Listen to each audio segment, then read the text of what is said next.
अस्सलाम वालेकुम friends, welcome to classic entertainment channel. कैसे हैं आप सब? हम उम्मीद करते हैं कि आप सब खैरियत से होंगे और एंजॉय करें होंगे अपने दिन को भरपूर तरीके से। और हम आपके दिन को मज़ीद खुशगवार बनाने के लिए ले आए हैं फेवरेट सिलसिला novel oh girl your mind episode number 12, जिसको आपके लिए तहरीर कर रही हैं सैयदा तहसीन। तो फिर जल्दी से चलते हैं नावल की तरफ, मगर उससे पहले अगर आपने अभी तक हमारे चैनल को लाइक और सब्सक्राइब नहीं किया तो इसको सब्सक्राइब कीजिए, आइकॉन बटन दबाइए ताकि हमारी नई और प्यारी वीडियोस आपको सबसे पहले देखने को मिले। तो चलते हैं नावल की तरफ। एक्सीडेंट होते ही वहाँ भीड़ लग चुकी थी और इस भीड़ में असफी का दोस्त हसन भी इत्तफाकन मौजूद था, जो असफी का यूनिवर्सिटी फेलो था और उनकी शादी भी अटेंड कर चुका था। उसने मीनू को हॉस्पिटल पहुंचा दिया और साथ ही असफी को कॉल करके मीनू के एक्सीडेंट और हॉस्पिटल का एड्रेस समझा दिया। गुज़िश्ता रोज़ कशफ की गुमशुदगी पे घर में जो क़यामत टूटी थी, अभी सब उसी अज़ियत में ही मुब्तला थे कि ये खबर सुनते ही असफ़ी को लगा जैसे उसके इर्द गिर्द ऑक्सीजन की शदीद कमी वाक़ई हो गई हो और उसे सांस लेने में दिक्कत पेश आ रही हो। खुद को बमुश्किल संभाले वो बिना किसी को इस बारे में बताए वक्त ज़ाया किए बिना हॉस्पिटल के लिए निकल गया था। हॉस्पिटल पहुंचते ही असफी ने हसन को कॉल की, लेकिन नेटवर्क इशू की वजह से कॉल नहीं मिल सकी। हसन का नंबर बंद मिल रहा था। असफी ने हॉस्पिटल की रिसेप्शन पे खड़ी लड़की से दरियाफ्त किया कि कुछ देर कबल एक लड़की को लाया गया है जिसका एक्सीडेंट हुआ है। वो पेशेंट किस रूम में है? जवाब में लड़की ने असफी से पूछा कि वो कौन है। वो मेरी मिसेस हैं। असफी का जवाब सुनते ही उसने असफी को बताया कि यहाँ से लेफ्ट जाएं, फिर राइट और सामने रूम नंबर 8 में आपकी पेशेंट है। असफी दीवानावार दौड़ते हुए वहां पहुंचा तो क्या देखता है कि रूम के बाहर स्ट्रेचर पड़ा था जिस पे कोई डेड बॉडी भी थी, क्योंकि उस वजूद को मुकम्मल तौर पर हॉस्पिटल की चादर से ढांपा गया था। असफी को हसन ने बताया था कि बुरी तरह एक्सीडेंट हुआ है और खून भी काफ़ी बहा है। तुम जल्दी पहुंचो। लेकिन अब वो सामने स्ट्रेचर पे पड़े वजूद को देखकर साकत रह गया था और दिल एक बार फिर रुकने लगा था। सांसें थमने लगी थीं। "मम- मम- मीनू?" असफी ने कपकपाता हुआ हाथ उस चादर की तरफ बढ़ाया और रोते हुए बमुश्किल इतना ही बोला था और सर को नफ़ी में हिलाता जा रहा था। शहाब साहब को कोई खबर नहीं थी कि बेटी के साथ क्या हुआ है और दूसरी तरफ बेटा क्या करता फिर रहा है। बालाज की तरफ से वो मुतमईन थे, क्योंकि बालाज उन्हें दोस्त की शादी का कह कर आया था, जबकि मीनू के बारे में पूछने पे शकीना ने रात के खाने पे ही बता दिया था कि वो दोस्त की तरफ गई है। कह रही थी कि लेट हो जाएंगी तो वो खामोश हो रहे। सुबह नाश्ते पे उन्होंने फिर से शकीला से पूछा था तो उसने बताया कि बीबी अभी तक नहीं लौटी, तो उन्हें तशवीश लाहक हुई। उसका नंबर ट्राई किया तो वो मुसलसल बन जा रहा था। उफ, क्या बचकाना हरकत है। सेल ऑफ कर रखा है। रात से सुबह हो गई और कोई खबर ही नहीं कि मैं अब शादीशुदा हूँ और मुझे इस रात को पार्टीज अटेंड नहीं करनी चाहिए। शहाब साहब खुद से बड़बड़ाए जा रहे थे। शकीला, ये नाश्ता उठा लो, मुझे नहीं करना। वो गुस्से में कुर्सी धकेलते हुए नाश्ता किए बिना ही उठ गए थे। वो ऑफिस जाने के लिए बाहर आए तो ड्राइवर मुस्तादी से आगे बढ़ा और उनके लिए दरवाज़ा खोला। ड्राइवर गाड़ी चला रहा था। उससे पूछने पे पता चला बड़े साहब रामीन बीवी ड्राइवर के साथ नहीं गई थी। बाला साहब अपनी गाड़ी पराडो ले गए थे और रामीन बीवी उनकी दूसरी गाड़ी कल्टस में गई थी। ड्राइवर ने उनके पूछने पे बताया तो उन्हें हैरत हुई कि बालाज गाड़ी लेकर गया था, जबकि वो तो कह रहा था शाम 4 बजे की फ़्लाइट से कराची जा रहे। फिर कुछ सोचकर उन्होंने बालाज का नंबर ट्राई किया। बालाज तो गहरी नींद में था। जब मोबाइल पर वाइब्रेशन हुई तो उसकी नींद टूट चुकी थी। उसने मोबाइल उठा के देखा तो पापा की कॉल थी। जी पापा, खैरियत? इतनी सुबह सुबह कॉल की? इससे पहले कि शहाब साहब कोई सवाल करते, रस्मी सलाम दुआ के बाद बालाज ने सवाल करने में पहल की। बेटा, तुम इस वक्त कहाँ हो? शहाब साहब ने घुमा फिरा कर बात करने की बजाय सीधा सीधा सवाल किया था। आपको बताकर तो आया था कि दोस्त की शादी में जा रहा हूँ। क्यों, खैरियत? बालाज पहले तो उनके सवाल पर चौंक गया था, फिर एतमाद के साथ वही झूठ दोहरा गया जो वो गढ़ कर आया था। तो गाड़ी कहाँ है तुम्हारी? उसका जवाब सुनकर शहाब साहब ने दूसरा सवाल दागा। ओह, आते हुए साबिर चाचा को फार्म हाउस पे मुलाजमी की निगरानी के लिए छोड़ आया था, तो गाड़ी भी वहीं छोड़ दी थी। ताहिर ड्राइवर मुझे एयरपोर्ट तक छोड़ गया था। मैंने मैंने ही उसे कहा था कि गाड़ी फार्म हाउस पे ही छोड़ देना। बालाज को लगा था कि वो कश्यप की गुमशुदगी की बात करेंगे, लेकिन उनकी बात सुनकर वो तसल्ली से अपने झूठ को मजीद बढ़ावा दे गया। चलो ठीक है, अपना ख्याल रखना। शहाब साहब ने अपनी बात मुकम्मल करते ही कॉल डिस्कनेक्ट कर दी थी। अब फिर से मीनू का नंबर ट्राई कर रहे थे, लेकिन वो अभी भी बंद था। बालाज को उन्होंने जानबूझकर मीनू का नहीं बताया था कि एक तो वो गुस्से का तेज था और दूसरा मीनू का सुनकर उसने सब कुछ छोड़कर फौरन भाग आना था। इसलिए वो दिल ही दिल में खैर की दुआएं करते खामोश ही रहे, लेकिन अब उन्हें बहुत फिक्र होने लगी थी। आबदा भी बेहाल पड़ी थी। जब से बेटी लापता हुई थी, उनका तो बीपी ही कंट्रोल में नहीं आ रहा था। नैना ही उन्हें संभाल रही थी। कल से वही उनका ख्याल भी रख रही थी और रात को भी ऊपर अपने कमरे में सोने की बजाय वो नीचे फूफो के पास उनके कमरे में ही सोई थी। जाओ बेटी, अस्वी को देखो, उसे कुछ बना दो वरना ऐसे ही बाहर निकल जाएगा, और उसे मेरे पास भेजो ज़रा। आबदा रात भर तस्बीह लिए दुआएं करती नहीं, रोती नहीं, अभी भी सूजी हुई आंखों के साथ बेड क्राउन से टेक लगाकर बैठी नैना से मुखातिब थी, जो उनकी तबीयत के पेश नज़र ऑरेंज जूस बनाकर ले आई थी और उनके ना करने के बावजूद उन्हें जूस पिलाकर ही दम लिया था। फुप्पो मैं एसपी के कमरे में गई थी, वो वहाँ नहीं था, बल्कि घर में कहीं भी नहीं है। पता नहीं कब घर से निकला। खैर आप परेशान ना हो, मैं फ़ोन करके पता करती हूँ। हो सकता है थाने गए हों पता करने। नैना उन्हें तसल्ली देकर बाहर आ गई तो वो तशक्कुर भरी निगाहों से उसे देखकर रह गई, जो कल से उनकी खिदमत में पेश पेश थी, जबकि उनकी भावच के तो कश्यप की गुमशुदगी के बाद से तेवर ही बदल गए थे।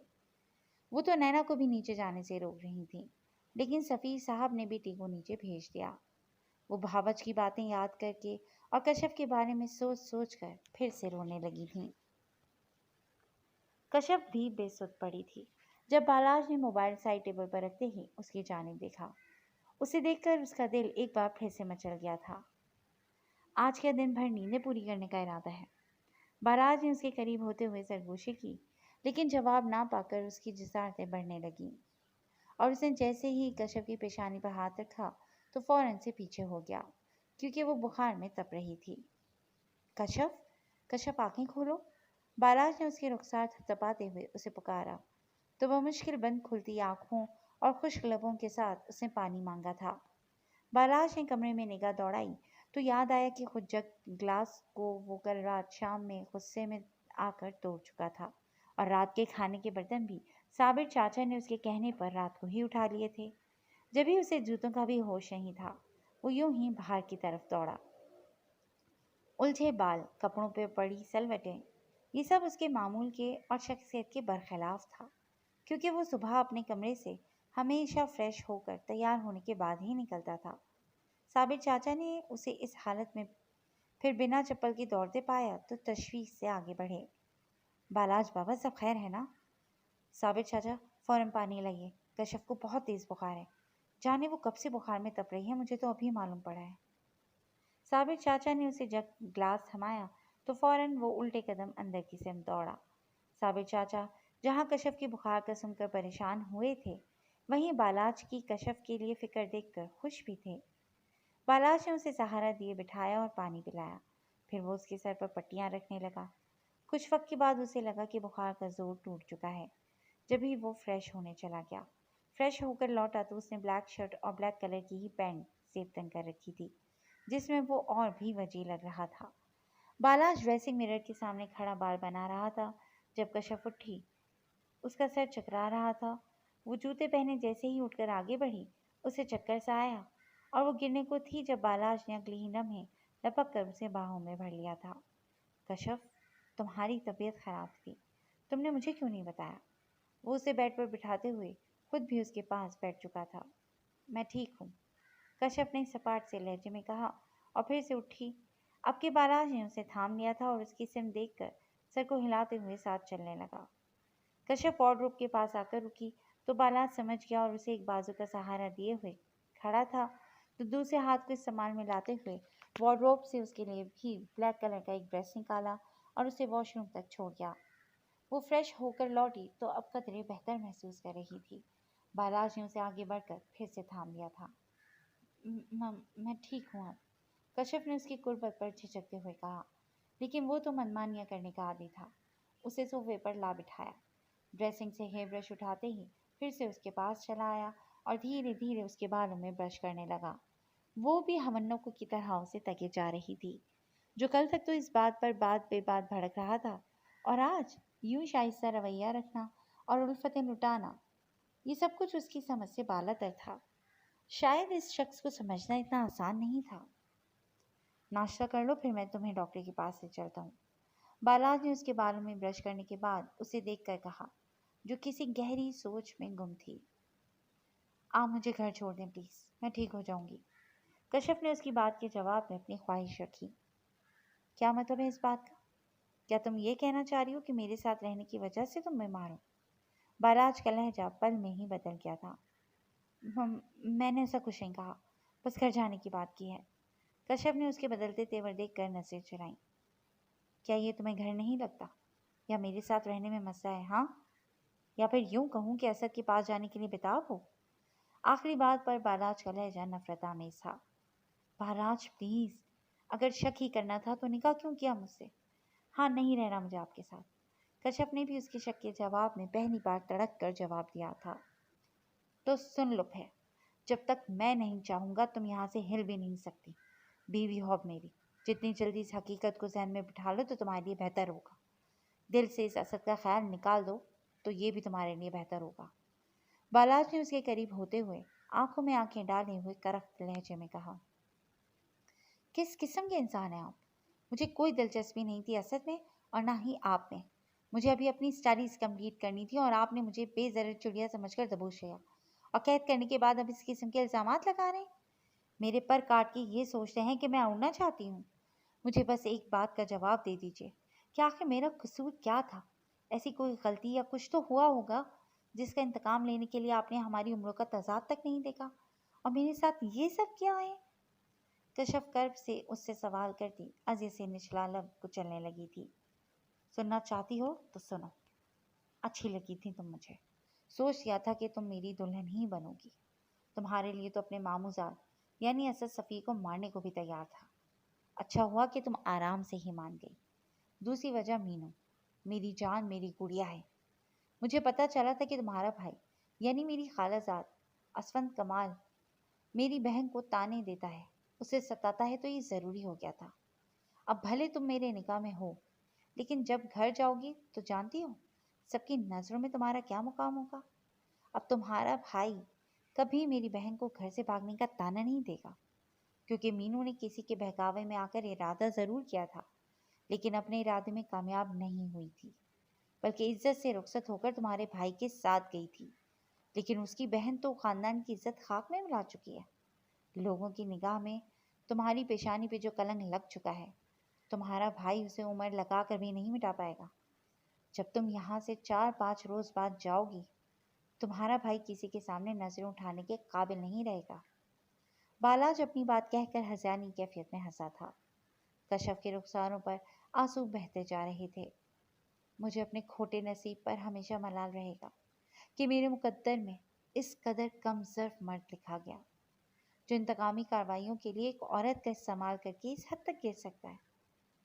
اس سے بہتر تھا خدا مجھے موت دے دیتا، یونیورسٹی سے آتے ہوئے کل میرا ایکسیڈنٹ ہو جاتا اور میں مر جاتی، لیکن یہاں نہ آتی، کسی کم ظرف کا ساتھ تقدیر میں نہ لکھا ہوتا۔ کشف سخت اذیت میں مبتلا آنسو بہاتے ہوئے کرب سے بولتی لب کچلنے لگی۔ میں کم ظرف ہوں؟ کشف، بالاج مت امتحان لو میرا کہ تمہارا خون کر ڈالوں۔ اس کی باتیں سن کر بالاج کو تو گویا پھر سے پاگل پن کا دورہ پڑ چکا تھا، جبھی وہ اسے بالوں سے دبوچے ہوئے پھنکارا تھا۔ وہ تکلیف سے آنکھیں موندے سسک رہی تھی۔ میرا بھائی اتنا کم ظرف نہیں ہے، بلکہ وہ تو آپ کی بہن کے غیر مرد سے رابطہ رکھنے کے بعد بھی اسے اپنا کے بیٹھا ہے، اور کسی کے سامنے اس کی حیثیت اور اپنی اذیت بیان تک نہیں کی۔ کشف، اپنی بکواس بند کرو۔ کشف کی یہ بات کرنے کی دیر تھی کہ بالاج نے الٹے ہاتھ سے اسے تھپڑ مارا تو وہ اپنے رخسار پر ہاتھ رکھے اپنی سسکیوں کو دبانے کی کوشش کرنے لگی۔ سچ بہت کڑوا ہوتا ہے بالاج صاحب، اسے سہن کرنا، ہضم کر لینا ہر کسی کے بس کی بات نہیں ہوتی۔ میرے بھائی کو اگر یہ سب کچھ پتہ بھی چل جائے، محبت تو وہ بھی مجھ سے بے پناہ کرتا ہے، لیکن وہ دوسری عورت پر حق رکھتے ہوئے بھی اس بات کا ناجائز فائدہ نہیں اٹھائے گا، نہ ہی یوں اس پر تشدد کرے گا۔ یقین مانیں آپ کی بہن بہت خوش قسمت ہے کہ جسے میرا بھائی یعنی اصفی جیسا مرد ملا ہے، اور میں اتنی ہی بد نصیب ہوں جس سے مینو کا بھائی یعنی باراز شہاب ملے ہیں۔ کشف کے لبوں پر تلخ مسکراہٹ پھیل گئی تھی۔ اس کی باتیں اور مسکراہٹ دونوں ہی بالاج کے تن بدن میں آگ لگا گئی تھیں۔ جی دوستوں، آج کے لیے بس اتنا ہی۔ کیسی لگی آپ کو آج کی ایپیسوڈ؟ اور آپ کو کیا لگتا ہے کہ اب آگے کشف کی زندگی کیا موڑ لینے والی ہے؟ ہمیں اپنے کمنٹ سیکشن میں قیمتی رائے سے ضرور آگاہ کیجیے گا، اور جڑے رہیے گا کلاسک انٹرٹینمنٹ چینل کے ساتھ، جہاں ہم اس کے ایک ساتھ لے کر حاضر ہوں گے۔ ٹل دین ٹیک کیئر اینڈ اللہ حافظ۔